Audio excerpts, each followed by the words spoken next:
তার হৃদয়ের কথা জানাচ্ছে আর অভিযোগ দিচ্ছে, তুমি আমায় এমন জন্ম দিলে, জুতো কিনার টাকাই দিলে না, এ তো গরিব করে আমায় পাঠালে, তুমি এমন কেন গোবিন্দ?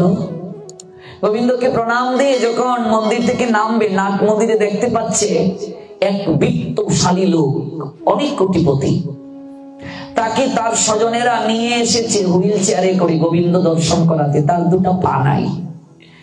এইদিকে তাকিয়ে ঝরঝর করে চোখ থেকে সে জল বিসর্জন করলো, আবার দৌড়ে এসে গোবিন্দকে আরেকটা লম্বা হয়ে প্রণাম দিল। প্রণাম দিয়ে দাঁড়িয়ে কেঁদে কেঁদে বলছে, গোবিন্দ, একটু আগে আমি তোমাকে অভিযোগ করেছিলাম, তুমি আমায় অনেক ভালো রেখেছো, আজ আমার জুতো কেনার টাকা নাই, তোমাকে আমি অভিযোগ করছি। আমার এমন একদিন যদি টাকা হয় আমি তো জুতো কিনে পড়তে পারবো, কিন্তু এই লোকটা কোটিপতি, ও তো জীবনে টাকা থাকার পরও কোনোদিন জুতাই পড়তে পারবে না। তুমি আমায় অনেক ভালো রেখেছো, আমার আর কোনো অভিযোগ নেই। এই যে ভাব, এই যে ভাব আনয়ন, এই ভাব আনয়ন যোগ্যতা, 39টি যোগ্যতার মাঝে একটা। 7 নম্বর ক্ষমা। ক্ষমা করে দাও। কেউ কষ্ট দিয়েছে, ক্ষমা করে দাও, শান্তি পাবে। অপরাধ ভাবটা হৃদয়ে বেশি দিন রেখো না। ভগবান সংবাদ পেলেন দ্রৌপদী দরজা লাগিয়ে রেখেছে, ওই দরজা ভীম পর্যন্ত ভাঙতে পারছে না, এত হাতির জোর ভীমের গায়ে, ভাঙতে পারছে না। গোবিন্দকে সংবাদ পাঠানো হলো, গোবিন্দ দ্বারকা থেকে ফিরলেন, পঞ্চপাণ্ডব দাঁড়ালো, একটু গোবিন্দ তাদের সাথে কথা বললেন না, কারণ তাদের উপস্থিতিতে দ্রৌপদীর বস্ত্র টানা হলো। তারা নিজ নিজ ধর্মের প্রতিজ্ঞায় আবদ্ধ ছিল, তাই গোবিন্দ অভিমান করে কথা বলছেন না, এসে ডাকছেন, সখী দরজাটা খুলো না। ডাকটা যখন দ্রৌপদীর কানে গেল, দ্রৌপদী হাউমাউ করে কাঁদছে। এত মায়া ভরা সরে ভগবান ভক্তকে ডাকেন, সখী আর কত অভিমান করে দরজা বন্ধ করে রাখবে? একবার দেখো, আমি দ্বারকা থেকে কত কষ্ট করে এসেছি তোমায় দর্শন করব বলে। ভক্ত কি শুধু ভগবানের জন্য কাঁদে মা? ভাগবতে অভিনব বার্তা আমাদেরকে দিলেন, ভক্ত যতটা না ভগবানের জন্য কাঁদে, তার থেকে অধিক কাঁদেন ভগবান ভক্তের জন্য। ভক্ত ভগবানের যতটা না সেবা করতে চান, তার থেকে অধিক লালসা নিয়ে ভগবান অপেক্ষা করি ভক্ত কখন আমার কাছে আসবে। দরজাটা খুলো না, আমি যে বহু দূর থেকে এসেছি, আর অভিমান করে থেকো না। দরজাটা খুলে দ্রৌপদী লুটিয়ে পড়ল, গোবিন্দ আমি কেমনে ধৈর্য ধারণ করব?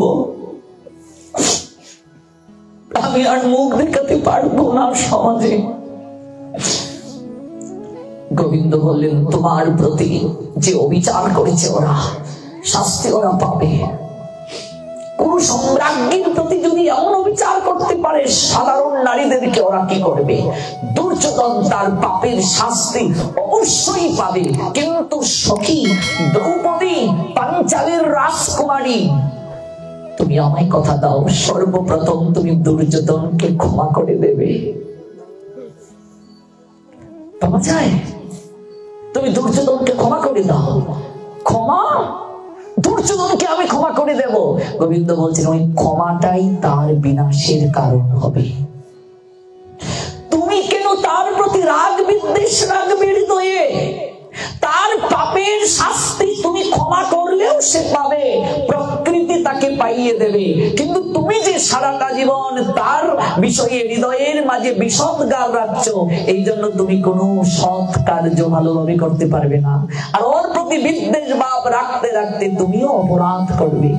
ক্ষমা করে দাও তাকে। যে ক্ষমা করতে পারে তার মতো মহিষী কেউ হতে পারে না। ক্ষমাটাই তার শাস্তি। ক্ষমা করে দাও। ভাবা যায়? আমি পারবো? আপনি পারবেন? আমি পারবো না। তাহলে আমি কি করে গোবিন্দের প্রিয় ভক্ত হলাম? দ্রৌপদী ক্ষমা করে দাও। রাজসভায় দ্রৌপদীকে যখন ভগবান অনন্ত বস্ত্রে সুশোভিত করলেন, প্রচন্ড বাতাস কম্পিত করে যখন সবার অলংকার সরিয়ে নিলেন গোবিন্দ, গান্ধারী কুন্তী রাজসভাতে তখন আসলো। শকুনি বুদ্ধি করেছিল রাজসভায় নারীর প্রবেশ নিষিদ্ধ, এই জন্য ছল করে পাশা কেলে দ্রৌপদীকে দাসী বানিয়েছিল।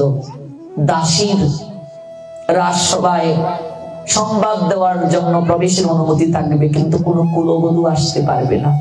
পরিশেষে যখন কুন্তী আর গান্ধারী এসে দাঁড়ালো, কুন্তী এগিয়ে যাচ্ছেন, দ্রৌপদী বলছেন আপনি আমায় স্পর্শ করবেন না, আমি কারো স্ত্রী এখন নই, আমি কুলবধূ নই, আমি কারো পুত্রবধূ নই, আমি সম্রাজ্ঞী নই, আমি মহাকাল মৃত্যু, আপনি আমায় স্পর্শ করবেন না, আমি অপবিত্র হয়ে যাব।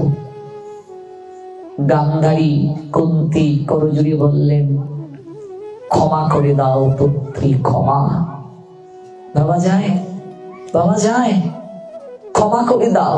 ক্ষমা একটা শব্দ, এই শব্দটার মাঝে এত উদারতা রয়েছে, এত আনন্দ আছে। আপনি কাউকে ক্ষমা করে দেখবেন, আপনি আনন্দ পাচ্ছেন, কিন্তু আপনি কারো হৃদয়ে শত্রুর ভাবনার বীজ বপন করে দিয়ে শান্তি পাবেন না। আপনি কাউকে শত্রু ভাব আনয়ন করে শান্তি পাবেন না, কিন্তু আপনি যদি ক্ষমা করে দিতে পারেন দেখবেন কত শান্তি, কত উদারতা, কত ভাব।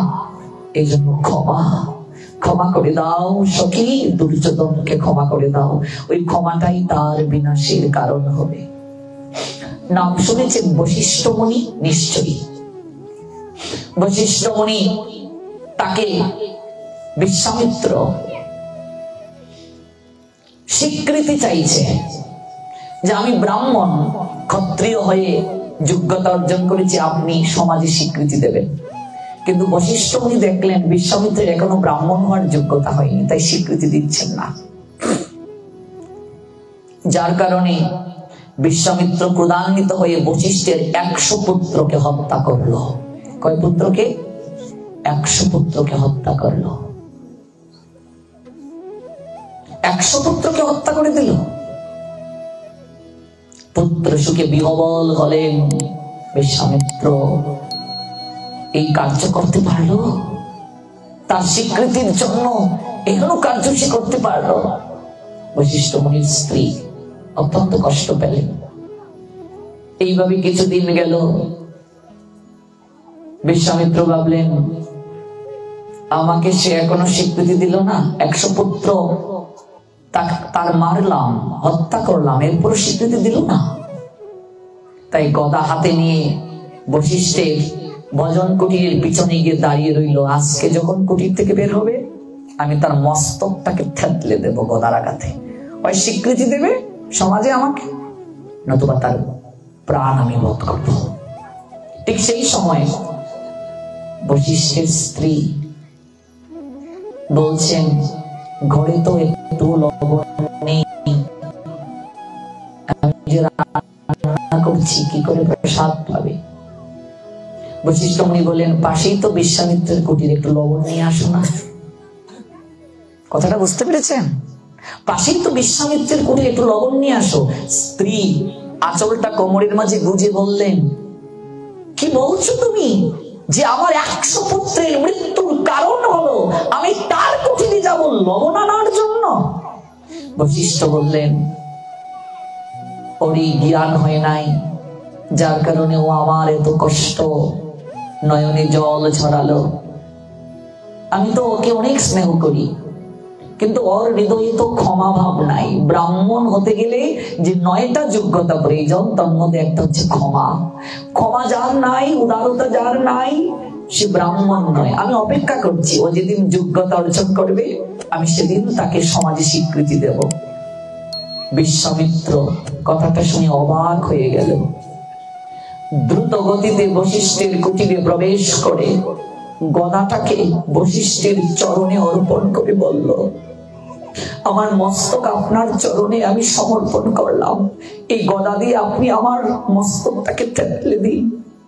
আপনি সাধারণ কেউ নয়, যার এত বড় ক্ষতি আমি করলাম, সে সে আমায় ক্ষমা করে দিল, আমায় ভালোবাসলো, এমন উদারও কেউ হতে পারে?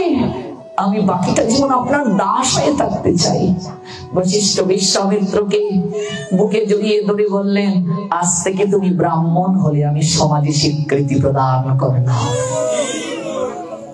এই যে ক্ষমা, এই ক্ষমা ভাব যদি এসে যায়, হয়ে গেল। ভগবান যে সকল যোগ্যতার কথা বললেন, 39টি যোগ্যতা, তার মধ্যে ক্ষমা হলো 7। 8 নম্বর, ভগবানের প্রিয় সেই যে সমাধি চিত্ত যার মাঝে আছে, অর্থাৎ যোগী ভাব যার আছে। এই যোগী মানে কি? ভগবানের সঙ্গে যুক্ত থাকার যে প্রক্রিয়া, ভগবানের সঙ্গে যে সতত যুক্ত থাকে, যে অবস্থাতে আছে, যে জায়গায়